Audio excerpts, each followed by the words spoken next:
Bonjour les Sagittaires, je suis ravie de vous retrouver aujourd'hui sur ma chaîne. J'espère que vous allez bien. J'espère que vous êtes bien en forme. Hop là. Et que vous êtes prêts pour ce printemps qui arrive. Alors, c'est une guidance générale. Comme d'habitude, vous prenez vraiment ce qui vous parle, vous prenez ce qui résonne à l'intérieur de vous. Le reste, vous le laissez de côté ou alors vous revenez durant le mois d'avril pour vérifier si ça peut correspondre à ce que vous êtes en train de vivre. N'hésitez pas à aller voir votre signe ascendant, votre signe lunaire. Ça vous donnera un complément d'information à cette guidance ici. Et du coup, ça vous offrira quelque chose de beaucoup plus complet. Voilà, c'est fini. On commence tout de suite. On découvre les cartes ensemble. La première nous parle de l'énergie générale du mois d'avril. Là, on est les aspects positifs qui vous accompagnent, les aspects négatifs qu'il y a à travailler, l'événement important de votre mois, la sphère sentimentale, la sphère professionnelle et pour terminer, la fin du mois, l'énergie de la fin du mois. Ok, on laisse quelque chose derrière soi ici. On a deux arcanes majeures dans l'événement important et dans ce qu'il y a à travailler. Allez, on va détailler tout ça ensemble. Donc, votre énergie générale du mois, vous avez le 6 d'air. Le 6 d'air, alors on va rentrer en détail, mais j'ai l'impression que ça va être un peu le socle de votre mois, parce que le 6 d'air m'explique que ça fait plusieurs mois, voire plusieurs années pour certains. Alors on est dans les 4-5 derniers mois ou les 4-5 dernières années où ça a été compliqué. Ça a été compliqué, ça a été des conflits, ça a peut-être été des batailles. À l'intérieur de vous, l'air représente le mental, donc c'était plutôt mental, c'était un conflit intérieur ou c'était un conflit intellectuel avec quelqu'un d'autre. C'était peut-être un conflit aussi dû à un manque de justice, un manque de justesse, peut-être à des droits, c'est possible aussi. En tout cas, c'était un conflit qui était difficile, qui était dur. Vous n'étiez franchement pas tranquille au point de vue mental, au point de vue de votre sommeil, de vos journées. Là, aujourd'hui, on prend le large. On laisse son passé derrière soi. On prend ce bateau ici et on décide de quitter cet événement ou cette personne conflictuelle. Et si c'était nous, si c'était notre esprit, on décide de laisser cet esprit conflictuel, cet esprit qui va se prendre la tête sans arrêt, on décide de le laisser. On décide d'avancer et de laisser tout ça derrière soi. C'est vraiment une énergie de transition, la 6 d'air. On passe d'une rive à l'autre, d'un état à un autre. On va vers du calme. C'est comme si c'est comme si ce bateau venait de vivre une sacrée tempête et que maintenant il retrouvait des eaux beaucoup plus calmes. C'est exactement ça. Le seul petit point négatif, si je puis dire, parce que c'est pas négatif, mais le seul point dérangeant de cette carte, c'est que on va vers un endroit qui nous est complètement inconnu.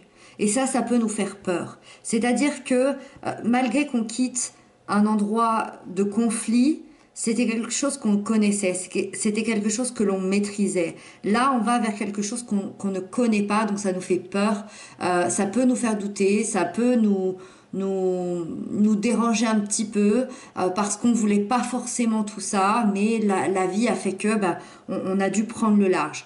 Donc, on rappelle quand même qu'on part parce que c'était douloureux. On part pas parce qu'on a envie, on part parce que c'est douloureux. Mais cette fuite, parce que c'est réellement une fuite ici, que vous avez décidé de choisir, vous décidez de fuir cet événement, ce comportement ou cette personne, vous décidez de fuir et cette fuite va être complètement libératrice. Vraiment. Et on le voit par la suite. On va aller voir pourquoi. Ici, vous avez l'aspect positif qui vous accompagne, vous avez le 2 de terre. Alors, le 2 de terre, dans l'aspect positif, c'est que vous allez vous prioriser. Ou en tout cas, vous allez prioriser quelque chose dans votre vie qui vous tient à cœur et qui est très important pour vous. Le 2 de terre m'explique que vous étiez en train de jongler avec vos ressources personnelles, vous étiez en train de jongler entre deux situations et ça vous mettait dans une situation complètement inconfortable. Vous y arriviez, mais c'était très inconfortable. Du coup, vous faites un choix et ça c'est extrêmement positif pour la suite parce que du coup ça va débloquer des choses. Le choix, ça va être de vous choisir et de choisir ce qu'il y a d'important pour vous dans la vie. Si par exemple aujourd'hui ce qui est important c'est votre travail, ben, on va se diriger un peu plus vers le travail. Si aujourd'hui c'est votre famille, on se dirige vers la famille.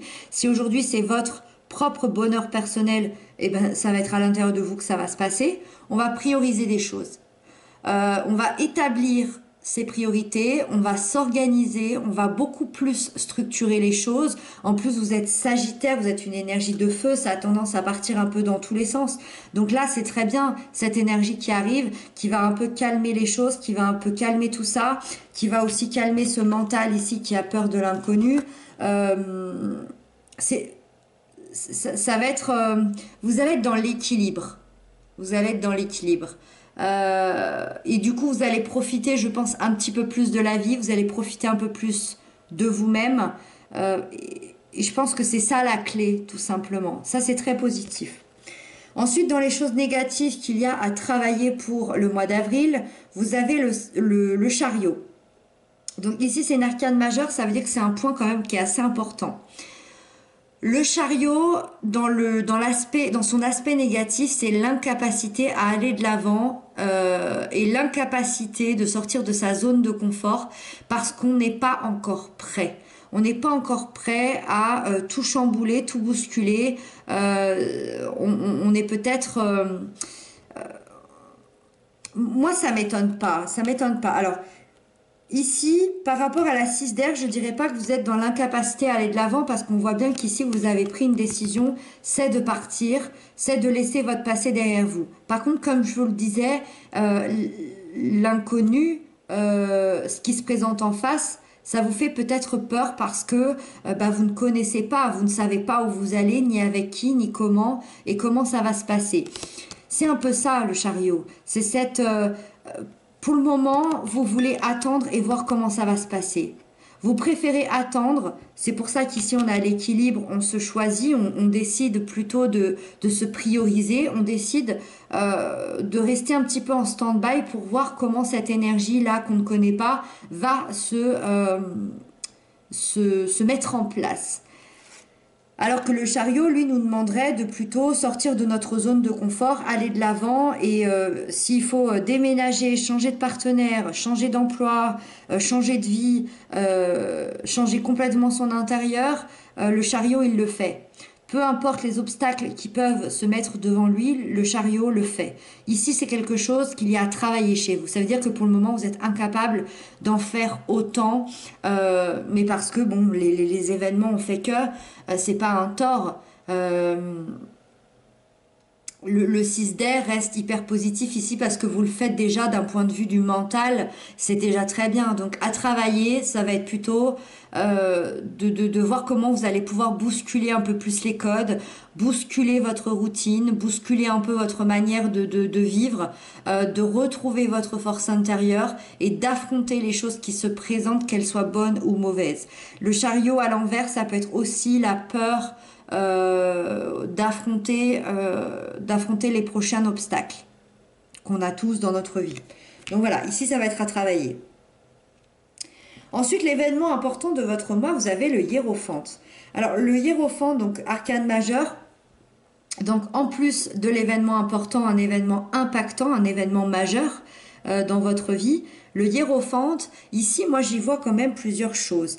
Le hiérophante, déjà, ça peut être quelqu'un. Ça peut être quelqu'un qui débarque dans votre vie ou qui est déjà là, qui va avoir l'apparence d'un guide, d'un professeur, d'un ami, d'un amoureux, de quelqu'un de la famille, mais quelqu'un d'assez spirituel, quelqu'un d'assez sage, quelqu'un qui va vous dire un mot, une phrase, qui va vous offrir une opportunité, qui va peut-être vous aider quelque part. Et ça va vous ouvrir une énorme porte, ça va vous ouvrir la conscience et ça va faire en sorte que vous allez vous sentir guidé par cette personne-là sur votre chemin et vous aurez vraiment l'impression d'être guidé et d'aller au bon endroit. Ça, c'est quelque chose d'important qui va arriver pour vous au mois d'avril.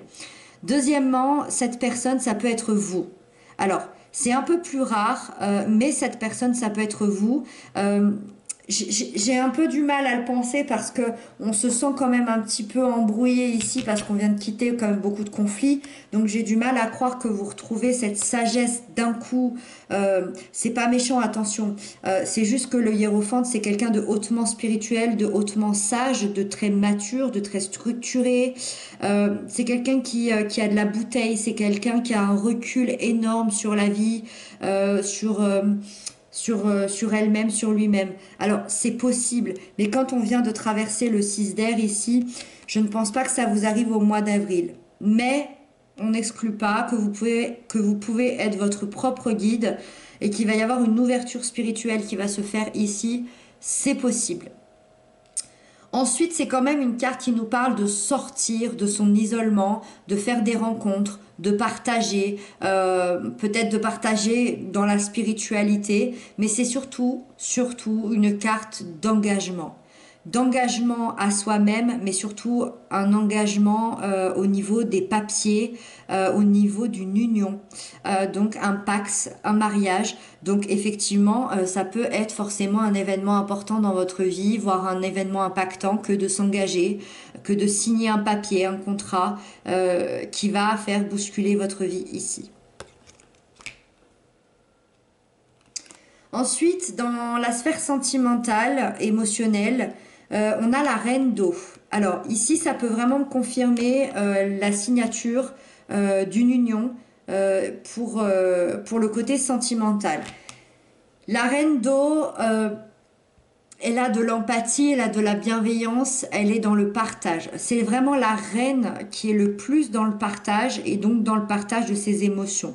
Donc, pour les couples, pour les gens qui ont des personnes dans leur vie, ici on est clairement dans un partage amoureux, on a envie d'être avec l'autre, on a envie d'aimer l'autre. Et ce qui est chouette avec la reine d'eau, c'est qu'au niveau des énergies, c'est vraiment une énergie communicative, c'est-à-dire que il n'y en a pas un qui donne plus qu'à l'autre. C'est-à-dire que vous allez vraiment avoir un équilibre émotionnel ici.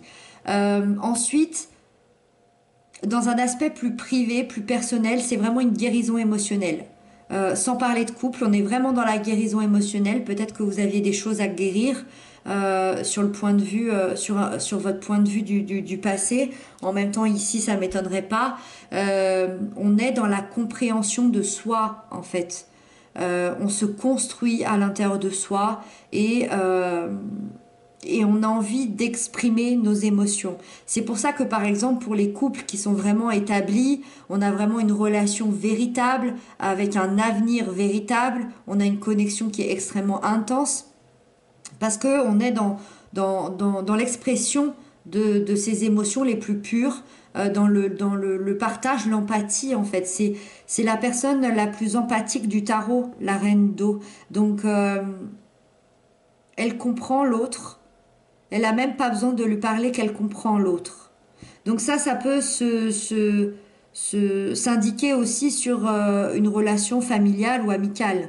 Il y a peut-être des rapprochements qui vont se faire, un partage, un très très beau partage, une très belle connexion. Euh, et puis, qu'est-ce que je voulais rajouter? Dans un côté un peu plus Dans un côté un peu plus négatif, attention tout de même avec la reine d'eau de ne pas être le thérapeute de son conjoint ou de la personne que l'on aime. Attention de ne pas vous oublier.